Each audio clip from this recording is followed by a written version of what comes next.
Bagaimana dia bisa mengetahui apa yang menjadi preference dari customernya. Seorang D ternyata akan prefer meminum satu cup of coffee dengan brown sugar misalnya. Dirimu tidak ingat apa yang kuinginkan berarti. Oh, oke.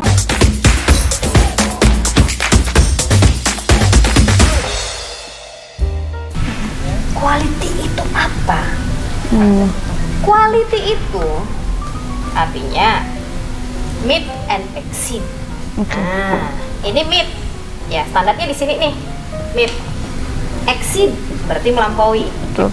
Melampaui kebutuhan si customer. Oke, ya kan? Harapan saya nih mau masuk ke sebuah restoran, makanannya enak. Itu standarnya, ya kan? Yang melampaui batasnya ternyata melampaui batas, yang exceeding the needs of customer gitu kan ya. Ternyata I don't know, mungkin ketika saya masuk ke situ ada seseorang yang kenal dengan saya di manajemen levelnya begitu, dia ulang tahun loh sekarang. Jadi ada special celebration yang disiapin special ya. celebration. It is exceeding the needs of the customer. Saya cuma ke situ mau makan enak just to celebrate my birthday gitu kan ya. Tapi ternyata dia tahu. Nah, itu exceeding the needs of the customer. Gitu. Tapi mungkin saat kita membahas tentang sebuah produk, kita mungkin bisa membeli, for instance, secangkir kopi gitu ya, dengan harga 10.000, 20.000 gitu kan. Kita bisa mendapatkan kopi tersebut di semua coffee shop yang ada. It's for free, kita bisa memilih coffee shop A, coffee shop B dengan harga yang sama, kita akan bisa mendapatkan satu cup of coffee. Tapi how to make it different adalah mungkin dari pelayanan yang diberikan oleh associate-nya. Bagaimana dia bisa mengetahui apa yang menjadi preference dari customernya. Seorang D ternyata akan prefer meminum satu cup of coffee dengan brown sugar misalnya. Dirimu tidak ingat apa yang kuinginkan berarti. Oh, oke. Oke. Menarik banget nih Kak, soal kopi, kemudian soal birthday celebration, it's service ya. Iya. Nah, kita pengen juga dong dengar dari Kak Kinan nih, dari perspektifnya Oke. Kak Kinan. What is bad quality and good quality? Gitu. Karena saya berkutat di bagian hygiene dan teman-temannya itu. Jadi what is quality ya, how like product or service is a performance of them gitu sih. Jadi kayak misalnya contohnya tadi ngomongin tentang service. Kalau good quality itu misalnya kita lihat dari food quality misalnya, oh berarti dia aman untuk disantap oleh konsumen. Misalnya in the terms of rooms, kita itu seperti like expectationnya customer itu seperti apa, kamarnya itu harus bersih, spotless. Nah itu adalah example of the good quality. Kalau yang bad, Of the good quality. kalau badnya ya otomatis kebalikannya dari itu. Oke. Jadi kayak harusnya bersih tapi ternyata kotor. Ini juga berlaku kalau manufacture juga begitu ya Kak? Betul. Jadi, jadi mungkin di manufacture lebih tight lagi nih Iya. standar-standar kebersihan yang ditetapkan. Benar. Kalau kayak di seperti yang di video tadi kan Ya. ya, ekspektasi fabricsnya yang berkualitas Ya. itu seperti apa Iya, gitu kan. betul. Jadi fleksibelnya memang betul fleksibel namanya. Yang di zoom berapa kali itu ya? Gitu deh. betul. Oke. Oke, so meet and exceed the needs of the customer. Kira-kira apa lagi kriteria quality dari seorang mata Kak Di? Iya, contoh kalau misalkan nih, quality is defined by the customer, gitu kan ya. Di define itu ditentukan oleh customernya sendiri. Bisa jadi ya kan, contoh nih, saya sering kali beli kopi, balik lagi ke kopi kan ya. Oke. Beli kopi di sebuah restoran. Nah, tahu betul nih kesukaannya, saya nggak suka pakai batang cinnamon dan saya tidak perlu gula. Gitu misalkan. By standarnya adalah kopinya harus di-serve dengan cinnamon stick di Ya. sebelahnya gitu kan ya, dan gula harus. Nah, si waiter atau siapapun itu pramusajinya yang memberikan saya kopi atau baristanya, itu nggak akan gontok-gontokan ngomongin standar ke saya gitu loh. Oke. Pokoknya saya harus pakai cinnamon stick bu, gitu. Iya. Karena dia sudah tahu kalau itu Standarnya adalah ini. standar dari. Oke. Betul. Jadi that is why quality is personalized juga. Quality itu kita nggak bisa ngomongin standar A harus sama dengan standar orang yang lain-lain, karena itu standar itu bisa di-create sesuai dengan kebutuhannya, gitu kan ya. wah ini ada komen nih, good and bad quality is measured from SOP and customer expectation. Well, Betul that's a very sekali, good summary Mbak dari Cynthia. Kak Cynthia. Betul sekali. Jadi customer expectation itu apa?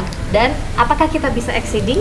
Nah, itu juga ngomongin tentang kualitas gitu kan ya. Atau paling enggak dasarnya standar dulu deh.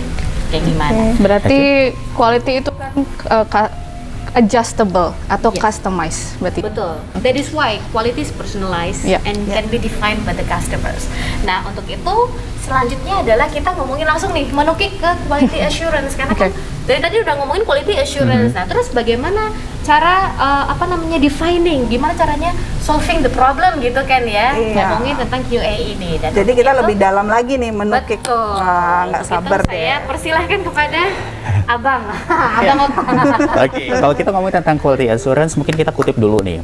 Simple way saat kita buka di Google dengan mencari kata kunci dengan quality assurance akan ada banyak teori yang menampilkan apa sih quality assurance gitu ya. Jadi tidak akan perlu menjabarkan apa yang naratif yang ada di sini. Cuman beberapa poin yang saya highlight adalah when talking about the quality, it's about preventing mistakes and defect in product or services to customer. Tidak hanya membahas tentang hotel, pada saat kita memberikan suatu jasa pelayanan, baik itu di kampus misalnya, ataupun industri jasa yang lain, kita sih nggak bakal bisa menutup mata, pasti akan ada suatu error, ada suatu kesalahan yang kita lakukan, gitu kan? Tapi bagaimana dengan quality assurance ini, kita akan bisa mencegah kesalahan yang sama terjadi berulang kali, atau kita bisa membuat segala sesuatunya bisa menjadi lebih baik, yaitu dengan cara kita adanya standar, kita memonitor proses yang terjadi, dan juga kita akan melihat kira-kira what makes it even better in the future. Ini saat berbicara mengenai quality assurance, ini adalah saya bisa bilang kayak suatu siklus gitu ya. It's about improvement, it's about the guest or customer satisfaction. When we are doing in the good way, kita juga akan memastikan kalau bisnis akan keep coming back, kemudian customer happy, it's based on the standard that we have. So standard service-nya juga sudah standarnya ya guaranteed. This is gonna be the best or exceed what our guest expectation. Ini adalah yang menarik yang ingin saya coba bahas nih buat kakak juga sama teman-teman yang ada online sekarang gitu ya. Ada beberapa versi bagaimana cara kita untuk running the quality in our operation. Jadi step yang pertama adalah tentang identify and choose the problem. Kalau misalnya Kak Kinan, tetapi atau misalnya Kadi saat menggunakan jasa atau sebagai seorang customer, Ya. kita mungkin bicara hotel misalnya ya, datang sebagai seorang tamu di hotel, kira-kira pernah nggak sih mengalami suatu masalah pada saat servis yang diberikan oleh karyawan hotel? Pernah? Pernah dong. Pernah? Pasti. Oke. Apa kira-kira yang pernah dialami? Pelayanannya lelet lah. Pelayanannya lele? Oke. Ya Kalau mungkin request sesuatu tapi tidak terpenuhi. Request sesuatu tapi tidak terpenuhi. Kadang-kadang mungkin apa yang kita sudah bayarkan, harga kamar adalah 1,5 juta gitu misalnya ya. Minimum kamar yang bersih itu by default harus kita dapatkan, ya kan? Betul. Tapi ternyata ada mungkin komplain atau masalah dari tamu yang disampaikan kebersihannya tidak sesuai dengan standar. Apalagi sekarang nih kan kita dengan protokol kesehatan yang wajib kita lakukan, itu basic requirement untuk seorang tamu membayar 1,5 juta, itu adalah minimal yang harus didapatkan. Saat dia check-in, ternyata proses check-innya terlambat. Atau misalnya pada saat dia sudah di kamar, AC-nya nggak nyala atau nggak berfungsi dengan optimal. Nah, jadi begitu banyak masalah yang bisa terjadi dalam operasional hotel. Nah, sekarang kita sebagai seorang quality person, kita nggak bisa hanya bilang, oke, masalah terjadi pertama adalah karena check-in-nya terlambat, terus kita harus menganalisa dan kita harus memecahkan masalah tersebut. Bukan sesimpel itu, tapi kita juga harus melihat beberapa guest feedback yang diberikan oleh tamu. Ada mungkin beberapa platform, ada tamu misalnya mau komplain atau komen positif bisa disampaikan di TripAdvisor misalnya. Atau misalnya mengisi online survei, Guest Voice, Gallup, dan yang lain. Atau misalnya mereka menulis komen ataupun menyampaikan secara verbal. Jadi kita coba compile, kita review guest feedbacknya seperti apa. Kita coba kumpulkan, kita akan pisah berdasarkan tipe dan kategorinya. Jadi kita akan mengumpulkan dan kita akan mencari tahu kira-kira menjadi tren masalah yang ada di operasional kita itu apa. Jadi mungkin ada suatu teori dari Dr. Juran yang menyatakan tentang 2080 gitu ya. Jadi kita nggak hanya fokus hantam kromo semua masalah, udah kita jamanin, kita proses, kita cari solusinya. Tapi bagaimana caranya kita memilah, yang mana kita akan fokuskan untuk kita bahas lebih lanjut supaya hasilnya bisa lebih optimal. Jadi playing assumption itu tidak diperbolehkan ketika kita memproses menelaah. Betul, betul. Assumption is a crime berarti. Iya. Dengan kata lain seperti itu, Gitu, ya. Nah, karena pada saat kita akan mengidentify dan memilih masalah apa nih yang mau kita telusuri lebih lanjut, kita juga harus memikirkan, kira-kira kalau kita mau ngebahas masalah tentang AC problem, ternyata untuk memecahkan masalah itu kita harus membeli perangkat berat kayak genset yang nominalnya mahal. Itu kayaknya nggak mungkin kita mengambil sebagai sebuah solusi pemecahan. Tapi ternyata ada salah satu case contoh billing issue saat tamu lagi check out, ternyata billing yang disampaikan ternyata tidak sesuai dengan apa yang dikonsumsi oleh tamu. Nah, jadi kita juga harus melihat kira-kira dari outcome benefits-nya kalau kita memilih masalah tersebut secara customer engagement impact seperti apa. Kemudian secara financial performance seperti apa. Kita memecahkan masalah tersebut, kira-kira tamunya balik lagi nggak sih? Betul. Ya, seperti itu. Terus kira-kira kita dapat support nggak untuk melakukan pemecahan masalah tersebut? Kita sekarang ambil satu contoh gitu ya, sebelum kita lanjut ke step 2, step 3, step 4, dan step 5. Kita ambil contoh, ternyata tren yang terjadi di sebuah operasional hotel adalah ternyata tamu banyak komplain masalah billing issue. Jadi ternyata apa yang tidak seharusnya masuk dalam folio tamu, ternyata pada saat tamunya check out, tercantum dalam folio tamu tersebut. Step selanjutnya yang kita lihat adalah kita examine the problem. Kira-kira kita pull out lagi nih reportnya. Kita coba mau lihat, kira-kira masalahnya adalah seperti apa. Pada saat proses check out, apakah memang karyawan senior yang bantu proses check out-nya? Atau mungkin rekan-rekan kita trainee misalnya yang memang belum mendapatkan pelatihan yang bisa betul. Atau seperti apa? Nah, saat kita sudah melihat, mempull out report dari tren masalah yang sudah terjadi di operasional, kita akan bisa melakukan step lanjutan, yaitu kita melakukan interview. Kita nanya nih, kayaknya dari proses check out yang kamu lakukan begitu banyak nih billing issue yang terjadi. Kira-kira karena apa?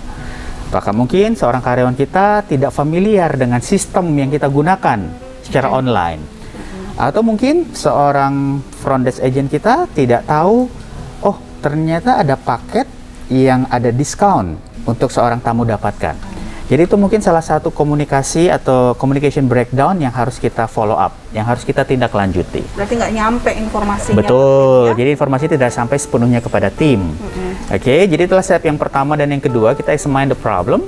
Step yang ketiga adalah kita develop potential solution. Tadi sudah kelihatan ya, ternyata karyawan kita billing issue terjadi karena tidak familiar dengan sistem yang digunakan di front office. Terus yang kedua, adanya komunikasi breakdown, mereka tidak tahu, oh ternyata kalau tamunya menginap sekian hari, ada additional discount yang applicable untuk tamu tersebut. Jadi kita akan lihat, oh alasannya adalah 1 dan 2 case tersebut, baru kita akan lihat potensial solusinya apa. Kalau misalnya karyawan tidak tahu bagaimana cara mengoperasikan sistem pada saat check out, kira-kira solusi yang kita bisa lakukan apa kira-kira Kak Adi? Sebagai seorang training manager nih, kira-kira kalau menganalisa apa yang harus kita lakukan? Saya akan cek dulu nih, pernah mentrainingkan sistem itu belum? Oke. Timnya gitu kan? Baik. Kalau ini kan, dan kalau ditemukan ternyata memang belum pernah, ya Harus training. nanti kita harus menschedulekan training tentang sistem tersebut. Oke. And make sure that the participant really fully understand. Oke, itu adalah salah satu solusi yang bisa kita lakukan. Kalau misalnya tadi communication breakdown, ternyata rekan kita di front desk tidak tahu kita ada paket saat menginap 5 hari, itu ada additional discount yang diberikan secara percentage pada saat tamunya menginap. Itu kira-kira solusi apa yang bisa kita berikan supaya mencegah hal itu terjadi di kemudian hari?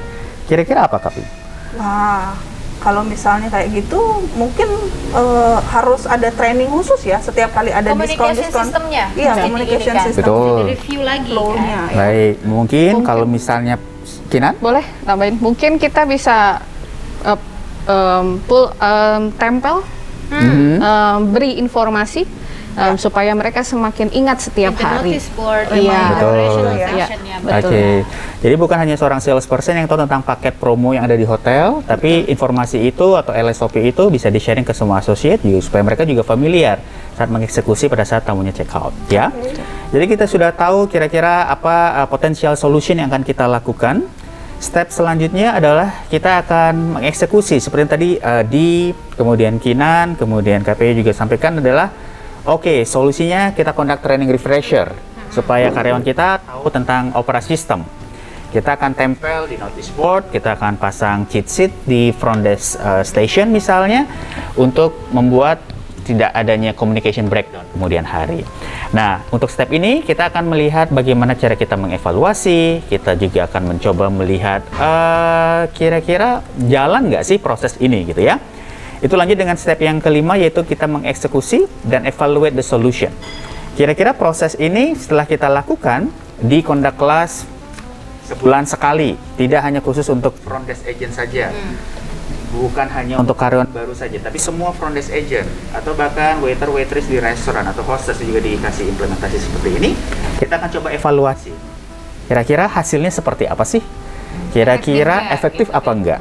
Kedepannya Solusinya, tepat atau tidak? betul. Kira-kira dalam 1 bulan ke depan, 2 bulan ke depan, kira-kira ada masalah yang sama atau tidak yang terulang saat kamu komen, saya seharusnya mendapatkan additional discount 20% karena saya menginap dengan paket promo di hotel tersebut, tapi ternyata saya tidak mendapatkan diskon. Jadi kita juga bisa melihat execute and evaluate. Itu semua memang butuh suatu proses, dan akankah semua solusi yang kita pilih, kita pertimbangkan akan jalan sesuai dengan rencana? Belum tentu. Tapi again, being a quality person, serve this as a learning experience. Karena kalau kita nggak melakukan dari step pertama sampai dengan step kedua, 3, 4, dan 5, mungkin kita nggak tahu kira-kira solusi yang kita lakuin sesuai nggak sih? Iya, betul. Harapan yang kita capai akan nyampe atau tidak. So that's gonna be the one. Ya. Dan tentunya ketika defining step 1 sampai dengan step 5 ini, terkadang seorang quality assurance person itu pun, atau let's say training manager atau siapapun itu ya, tidak bisa bekerja sendiri ya kan Kak ya? Betul. Jadi harus ada banyak diskusi, kemudian ada apa ya, finding solution gitu. Misalkan kita akan berbicara banyak dengan departemen headnya, Betul. atau dengan supervisornya, gimana sih, apa kesulitan yang ditempuh sama Associate-nya atau karyawannya, atau bahkan kita juga bisa menginterview karyawannya, kendala yang mereka alami seperti Betul apa sih. sekali, ha. Jadi nggak kita hanya bilang karyawannya emang nggak ngerti sistem ini. Jadi basically ini bukan one man show. Betul. Berarti Oke. komunikasi memegang kunci penting ya di sini ya. Dan di samping itu kalau boleh saya highlight sedikit, tadi Kak Okta banyak sharing data.